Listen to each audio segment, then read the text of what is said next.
So I'm delighted to introduce our next speaker. So our second session today is presented by Steve Gerlach. Steve is a bid professional with many strings to his bow, including communications, coaching, training, and project management. As a bid catalyst, he is primarily a thought leader and team strategist who helps companies to develop and fine-tune their bid strategy to win contracts that transform their business. He is the author of several thriller novels and short works, and like most writers, survives on coffee.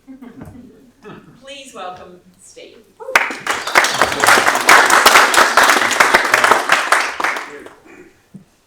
Wow, that's a well-written piece, wasn't it? Thanks for giving it to me. I got there in time. Thank you all. Oh, how was Robert stepping into the breach today? How about a round of applause? Really good presentation. As a big writer, we live and die on research and evidence. So I did my due diligence, and I got half a dozen facts here about Tom, who was meant to present today, who couldn't be here. So just scrub them out. But I can tell you some things about Robert's his birthday today, so how is that? And he single-handedly won the grand final for Geelong. But that's not what we're here to talk about. Today we're here to talk about positioning your business, and we're going to cover on a couple of subjects today, which is on differentiation and writing techniques, depending how long I talk for in the time I'm given, and we'll see how we go through that. Aurora, we're not here to do the sales pitch, of course, as Robert said in his slides earlier. Our networking framework, as Robert was talking about earlier, is that we help companies win tenders. So we are a company that is based, head offices in Queensland. We have 60 writers or so around the countryside who help our clients win tenders from their clients. So we're going to touch on some of the findings that we use day to day in the business. But first, some stats, because I've always believed in starting with stats and then getting to the exciting stuff later. So this is the only slide that has stats on it. No, it's not. There's another one. But anyway, a lot of the companies we work with a lot of tier 1 companies across construction, defence, infrastructure, but what I'm going to focus on today more so is SMEs and smaller companies who maybe don't have their own big teams or are trying to expand from their smaller pools into larger pools and need some help in getting their voices heard and their message to market. So some stats: SMEs account for 99.8% of all enterprises in Australia and employ almost 8 million people. In the financial year of 2021, there was 350,000 plus new businesses entered into the Australian market, and SMEs have taken back their place as the top employer, controlling about 41% of the nation's business workforce. So they're big numbers, and they are all fighting for survival. So we can take away from that there's a lot of people out there doing a lot of good stuff in a very crowded market. So how do you differentiate yourself as one penguin to another? A couple of Batman references. Yeah. So that's how that looks when. Yeah, I like that. So just to get us all started with our wonderful mentee. There's no correct answers, and this is just interesting to see from people in the room. Let's have a go at ranking in order of importance the main things business needs to succeed, in your view, whether it's a top-notch product, clear business plan, the right people, good financial management, an understanding of what clients and customers need, and something that sets them apart in the marketplace. Drum roll. envelope. Yeah.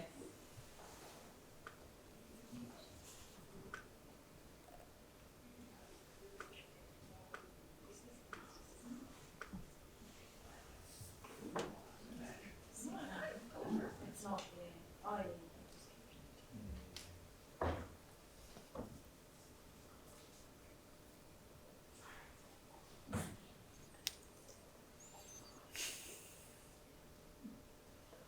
It's quite calming, this, right? When you're watching that. It's good, isn't it? It's like a Lovely.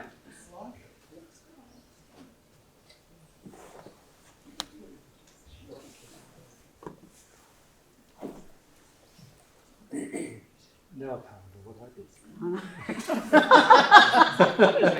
I was just like, I was oh, that's prepared. not right. Interesting results. And as I said, there's no right or wrong answer there. The answer is probably a mixture. Well, it's not probably. We believe that the answer to that is a mixture of all these things.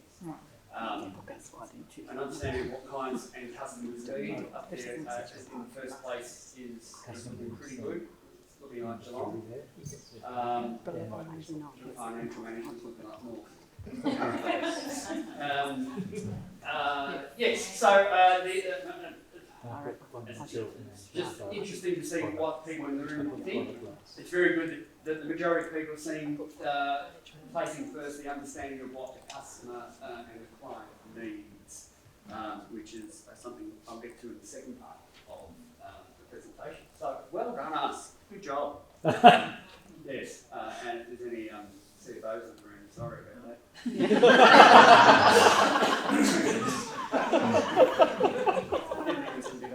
But anyway, yes. Did I go too far then? No, I didn't. That's okay. That's meant to be a bit of a reveal here, but that's okay. Putting aside what clients need, it's interesting for us in the tender field, and I've got some of my peers and workmates in the audience. Tenders are big business. They can be small tenders, they can be big tenders. But for example, just to give you an idea from where we come from in the writing space for tenders and proposals, this is one of the tenders sites that you can access for Australian tenders, tenders.net, it's probably the biggest. And on tenders.net, the last time I did this one in July, there's 22 separate industry pages that you can search for tenders, and I just picked 10. Aviation, maybe you can see them picked. And then a number of tenders on the 15th of July or whatever it was that were active at that time. So there was a total of, just in those 10, over 3,000 tenders, all requiring, so all those tenders have someone going to market looking for someone to do the work. And all those tenders will have someone writing a response or pricing the tender. And the Australian Financial Review said for the financial year of 21-22, tenders were, just government tenders, were $70 billion per annum. In the Australian economy. So they're big numbers when you consider, some of them will be small tenders, some of them will be large, but if you look there today, you're looking at thousands of tenders. People surprised by that number? I was. Yeah? And just to give you an idea, for all those with glasses, probably can't quite see this, but this is just going deeper into tenders. And so it's everything from bus stop infrastructure, urban water renewals, golf course adjustments. Yep. Some golf courses I'd like to adjust. Across New South Wales, WA, Victoria, New Zealand's in here as well. All these are tenders that, at least in July, were live on the day that I was looking. 4 pages worth. 50 of 294 open tenders in this category, which looks like infrastructure. So, you might ask yourself, how do you manage your way through this mirror maze and stand out and don't be the penguin? For us, it's all about differentiation and how you can rise above all the competitors and how you can provide a compelling and a outstanding response that puts you ahead of the competition. So, differentiation is not about what you can do, it's about what you can do that no one else can do. Does that sort of make sense? Right. All the penguins can waddle. Which But I can fly. But the one that slides, the one that swims the best gets away from whatever is penguins. So from our point of view, differentiation in the marketplace, those old enough like me might remember American Express and Carl Malden, who always said never leave home without it. And if Robert ever lets me up here again, I'll tell you a really interesting story about some traveller's checks and a Texas hotel. That's another story. Not to hear, but don't leave home without it. Is a way I look at it when presenting to clients or putting in a submission or a tender response. What is that differentiator? What makes you stand out above the competition? Who is that masked man, you might ask? I realised last night that who is that masked man was the Lone Ranger, so I've mucked this up a bit. But if you think about superheroes, we're going from penguins to superheroes now. All the superheroes are the same, but they're all different in some way. The kid on the screen there is me, and I was different, as you can tell. I don't know what's more embarrassing, that I walked around pretending to be Batman, or that I barracked in North Melbourne. Currently, in the current climate, it's the fact that I walked around in the North Melbourne jumper. In the 90s, it would have been that I was Batman. But kids, everyone who's got kids knows they're all different. We love them all, some more than others. But with, my two kids, they've come off the same assembly line, but they're totally different. So there's a differentiation between both of them, and the only thing they have. The only thing they have in common is that they can yell at each other from one end of the house to the other without any trouble. So think about Batman, think about the Penguin and the Joker. They're all, they all have something going on. It's a differentiation. It's a differentiator.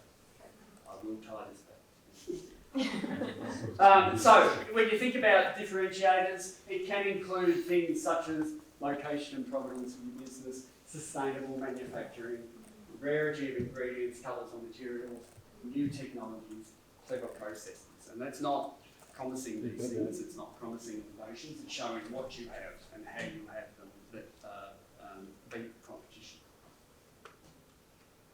A true differentiator we see as being both unique and desirable. It makes you different, therefore makes you unique.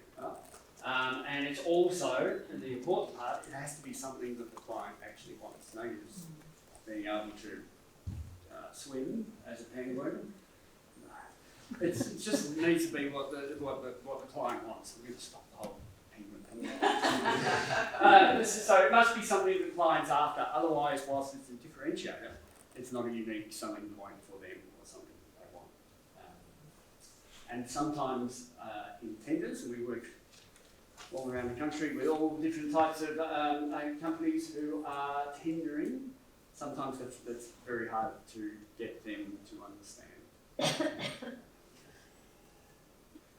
So using this criteria, now a little bit of me time for us all, just a couple of minutes for you all to have a think about what your differentiator is in the marketplace.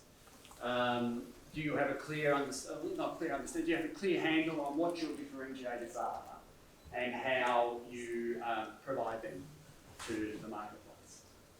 Is there another question? Oh, yes, that's right. So, now it's Minty.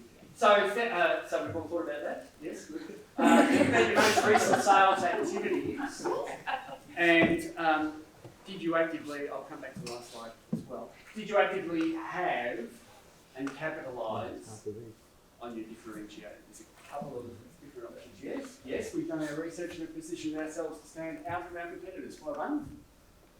unsure. I thought we knew what our differentiator was, but now I'm not too sure. Let us go.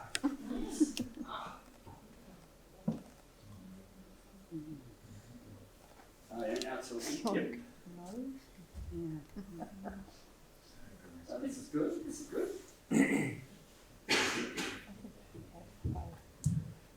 Don't have anyone who's never positioned themselves that way.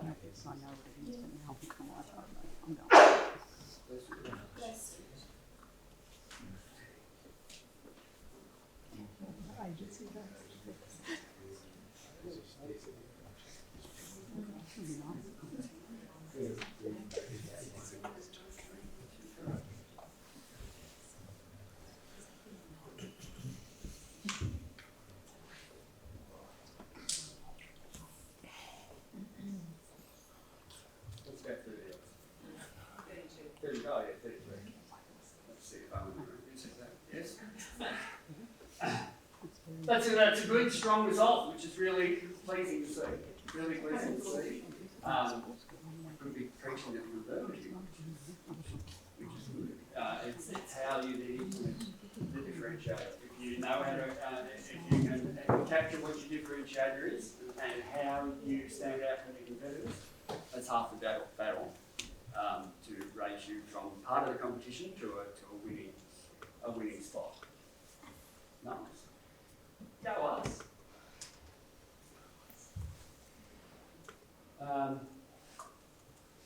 So differentiators, we call it the unicorn. They are elusive for a lot of companies.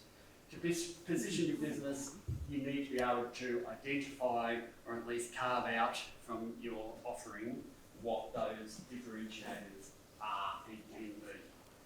And when you've got that, that's really good because that helps us hone a written response around those differentiators. An example of a differentiator, this is from a couple of years ago. It was a major manufacturing contract. Once you see the final result, you'll see what it's all about. Basically, it's for PVT here in Victoria, ATV here in Victoria.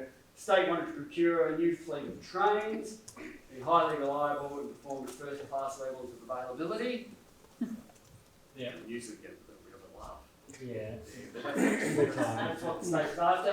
They also want to use multi-million-dollar contract to stimulate jobs and support local industry development, which is a focus we're seeing more and more on across all industries currently. Trains has been part of the network, renowned for being a bit sketchy. That's the official government term there for the network. A bit sketchy with high levels of graffiti and vandalism as a result of passengers filming and safe. Rowan, how was your trip from Footscray this morning? Probably the word government. A bit sketchy. Meanwhile, Melbourneians love their art and culture and want to feel proud of their infrastructure. So we worked with a client on a submission that is basically, if you look at that, have trains run on time, right? Make people feel safe. So when you get to a tender situation, you're shortlisted, there's 5 or 6 tenders, everyone's there because they can build trains, everyone's there because they've done it before, everyone's got evidence that where they've done it before, so everyone's the penguin in the room, everyone's at the same level footing. Our solution to that was turning the trains into a moving canvas. So yes, we're delivering upon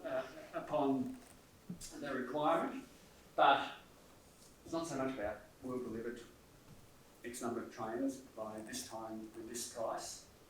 The differentiator with our submission was that we would showcase Melbourne's artistic and creative community by exhibiting artists on the outside library of the train, transferring that into works of art for themselves for something for Melbournians to be proud of. Creates a world-class and unique train, drives social change and reduces graffiti because graffiti vandals tend not to graffiti over other artwork because they're all artists.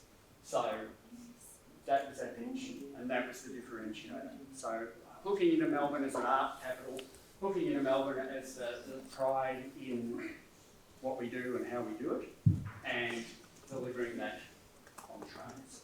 So that is a differentiator. We called it Evolution Rail, so it was an evolution of the way rail was provided. And our key messaging across that strategy was jobs, industry, and prosperity.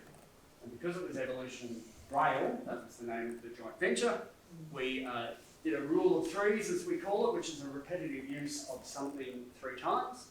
So the pitch or the underlying tender bid message was an evolution in Victoria, an evolution in Metro, and an evolution in Valley. So from our viewpoint at least, not only is this just delivering trains to a sketchy network, but it's actually providing jobs, it's delivering to industry and prosperity for Victoria. It's much more engaging messaging as well. Yeah, that sort of makes sense, yeah? Am I going all right? Yeah. Yep. A couple of others here I won't dive deep into, but yet again, we had a tender for CHC, which is it was a submission for basically helicopter pilots who work offshore, bringing pilots and safety crews on and off rigs. You know, it could have been about the number of people we moved, could be about, you know, we've got new helicopters. It was about those things, but it was about transforming the transportation service. So underlying that, we had eliminating transition risk, delivering a safe, reliable and equitable flight schedule, cost-effective, flexible commercial outcomes, and creating a better experience. So it's more about the message and elevating it from what would be a normal bid to something that tells a story, is more engaging, and of course provides the client their needs. Yeah? So Steve, using that as an example, the other, what we're saying is it's not that the other tender groups don't also do that. They just didn't highlight it in their tender. Yeah, Right. yes. And look, when I was doing tenders almost last century, it was, you know, clients have evolved in, say, the last 10 and 15 years. And it used to be about price. It's still about price. But it used to be about price.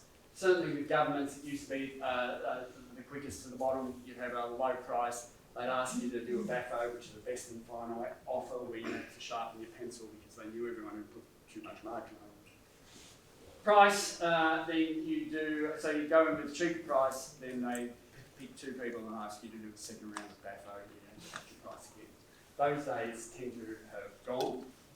Certainly with COVID and wars and everything that's going on at the moment, across all industries, it's about local skill sets, it's about giving back to the community, it's about engaging with people around the project or who are working in the area.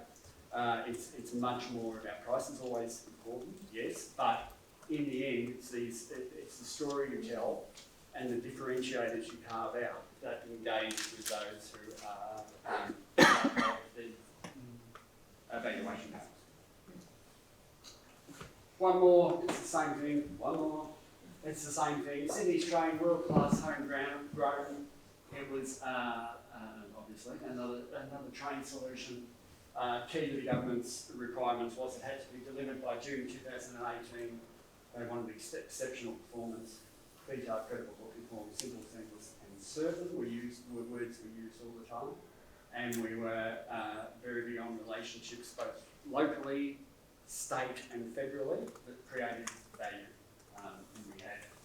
We had a variety of headers and footers that we ran across the bid here, always on time, always comfortable, always on time, always comfortable, always clean, always safe, always convenient, always accessible. A bit more than the rule of 3, but there's a rule of 6 there. So always honing the message and delivering it that way. And of course, these things are done through workshops with the client. It's not just, you know, we don't just pull this out of thin air. And sometimes we do, Claudia over there is working on strategy statements at the moment of workshops that take a couple of days sometimes or longer to get to 2 days. 2 days to get to this level where, we work with a lot of teams who are used to seeing innovation as, safe pair of hands. The terms you hear all the time. We've got an agile team. So does everyone. Your services will be placed in a safe pair of hands. I think we've got a couple of them coming up as well. They're the kind of things we used to say, and we've all done it. I've agile team environment, all those sort of catch cries that people say. Governments are much more interested, or clients who go to market are much more interested in evidence on how you're going to do these things. And those sorts of statements, motherhood statements, just don't apply anymore. So, how can we create differentiators? From our point of view, it's all about the needs of the client and the customers. How can you alleviate this pressure in their lives? We often ask clients, what keeps you up at night? What are the bottlenecks in your organisation? What are your stresses? How can we make them feel good about working with us or the team? How we're giving back, either whether it's carbon footprint or whether it's an environmental or a social angle? And how can we give them an experience that they'll appreciate by working with the team? It's about the team as well, and the team believing in the end result of the client's success.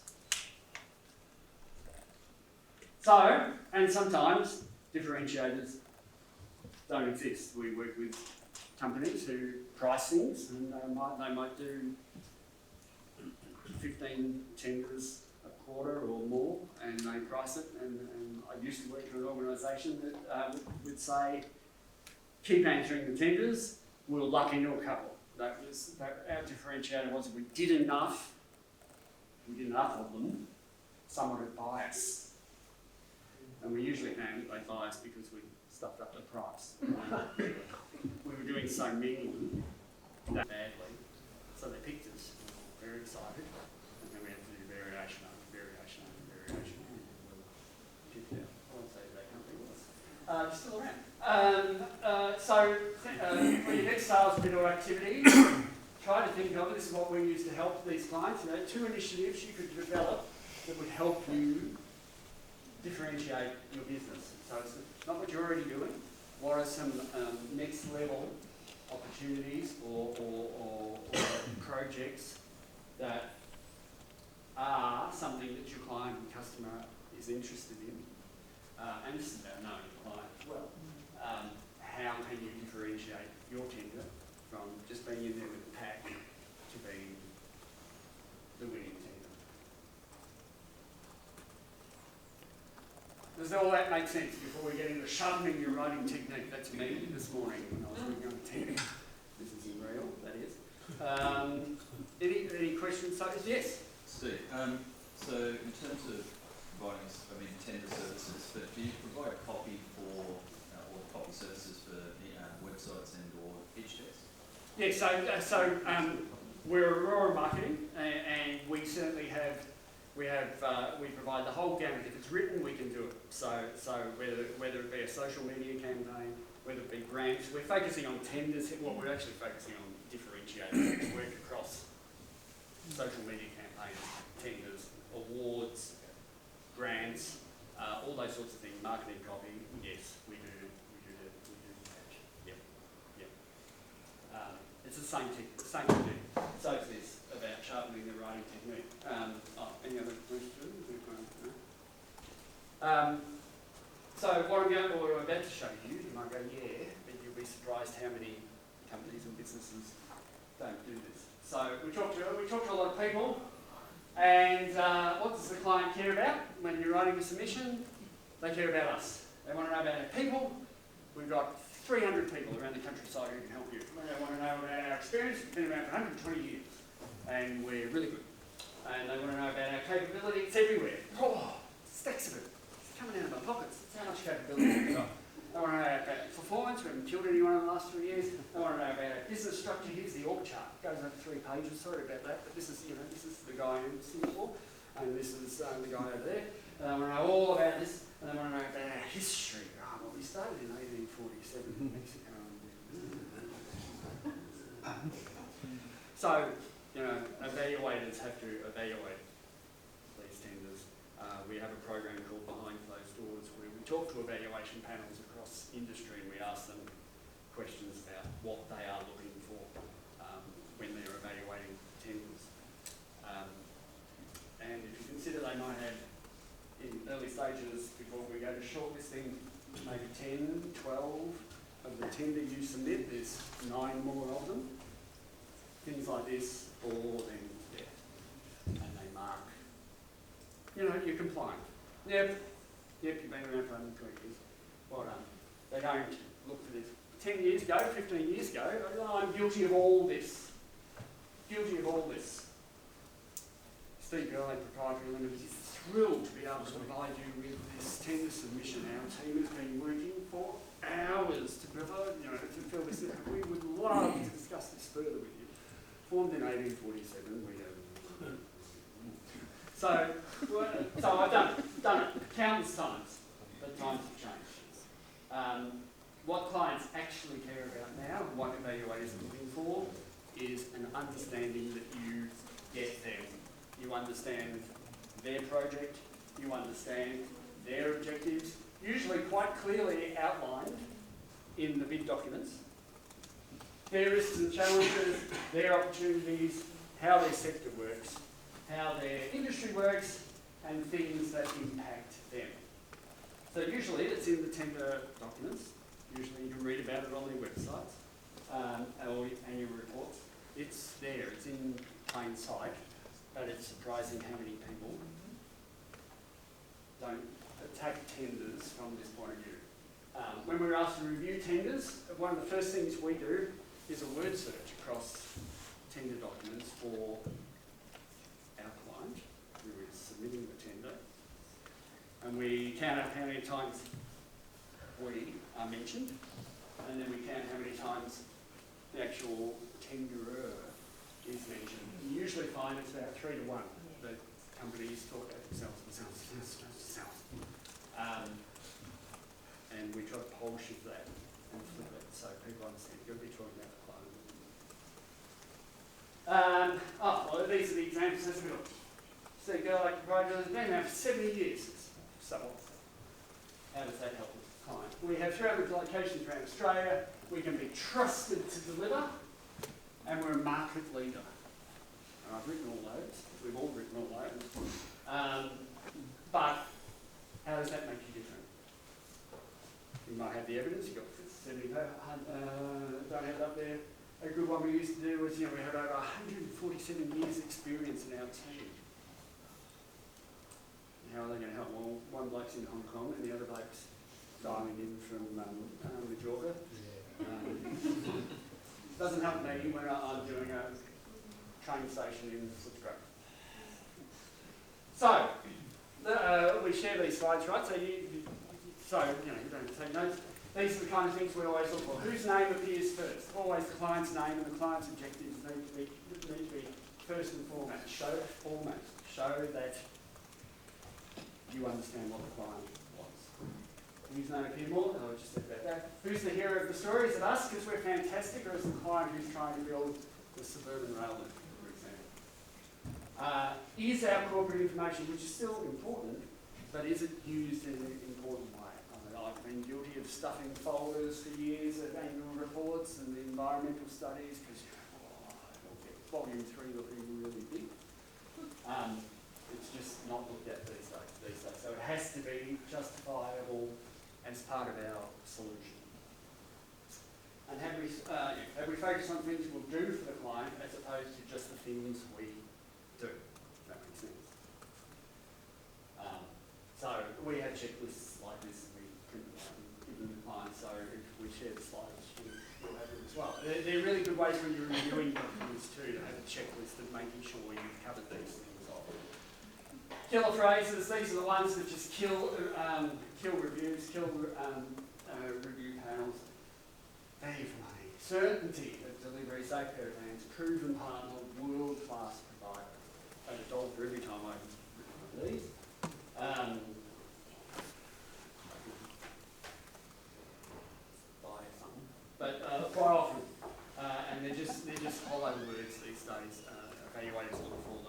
there's no evidence attached, if there's no reason for saying these things, you mark just that pass.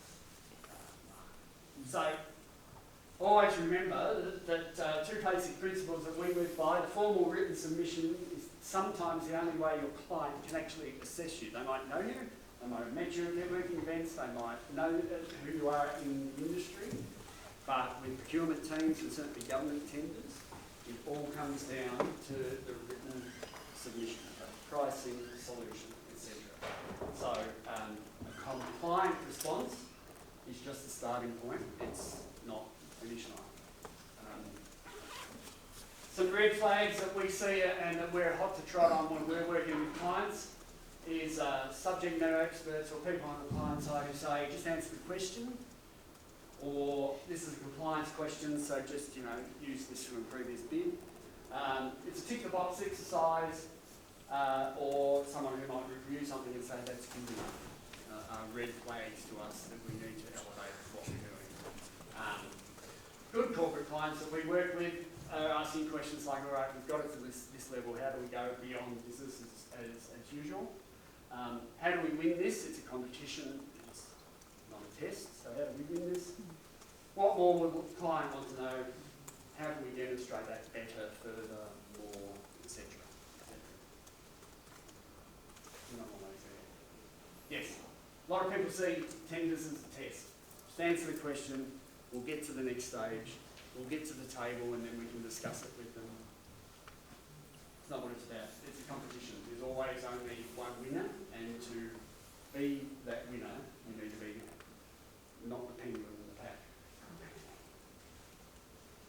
So, two last slides. Remember this, am I going all right, Robert? A top-notch product or service isn't enough.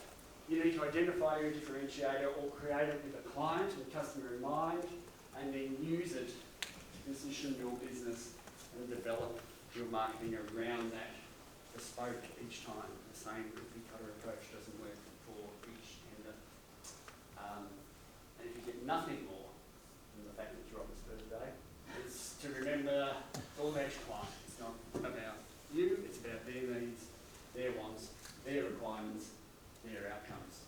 And if you remember that and can write your response to that slide, we'll have more success. That's it. That's it. That's it. Any Spot on time, huh? You've got an opportunity for a few any questions. questions? Thoughts? I hate tenders. That means it doesn't win it. That's what that That's means. right, exactly. No, I live in a world where I am able to run a business without tenders, but I'm seeing this opportunity there. When I look at it, so I feel like I have developed some level of differentiation.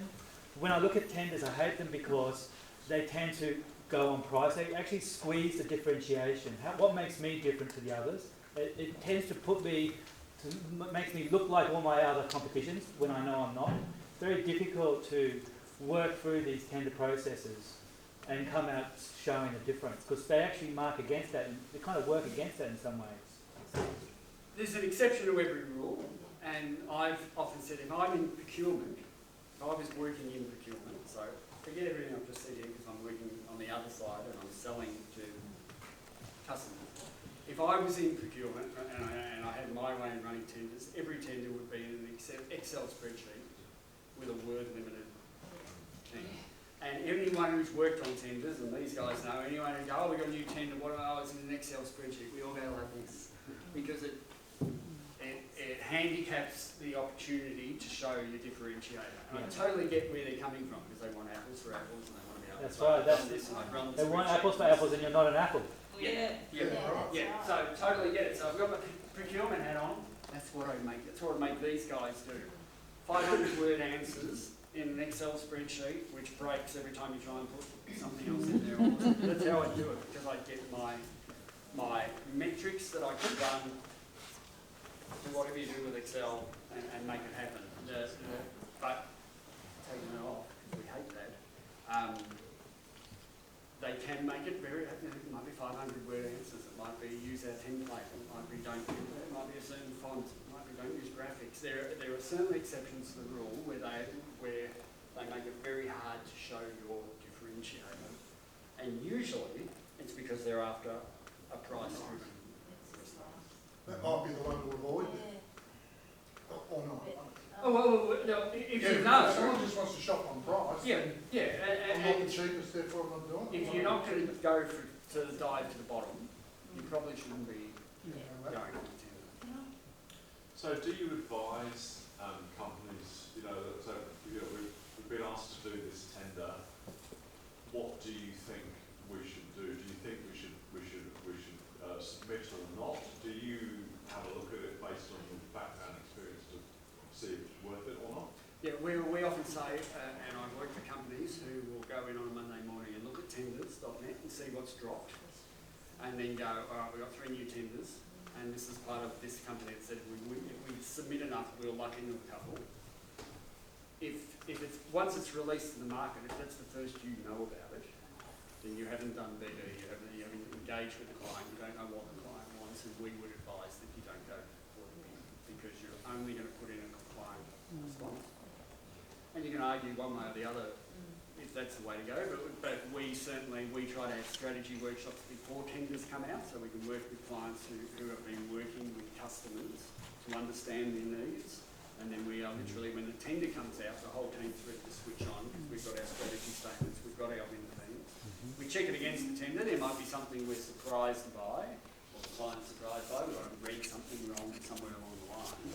But we would advise that if the first you know about it is the tender's hit the table and you're going to go for it, that you should. One more question. Yeah, Down the front here. we don't do a lot of tenders, but during COVID I partnered up with another thought leader. We went for a few and I call them toughs, not tenders. But we ended up going a bit outside, and I call it my rebel wisdom. We just had a feeling, and it was a local council. We sent a video after we submitted the tender directly to the email. We ended up getting it on that, even though that wasn't asked for, and it was a risk.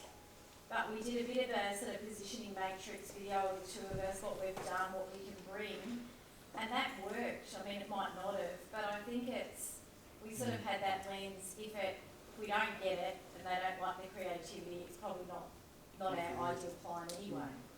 And I think that's a good result. Yeah. So obviously it's a good result, but I think that's a good way to think about that. That's helped you stand out from the crowd. I used to work. I don't advise this. Used to work with a BDE guy who always used to like to leave something out of the tender. This is just playing with fire. Don't do it. But his point of view was that allows us the next week to say, to reconnect with the client.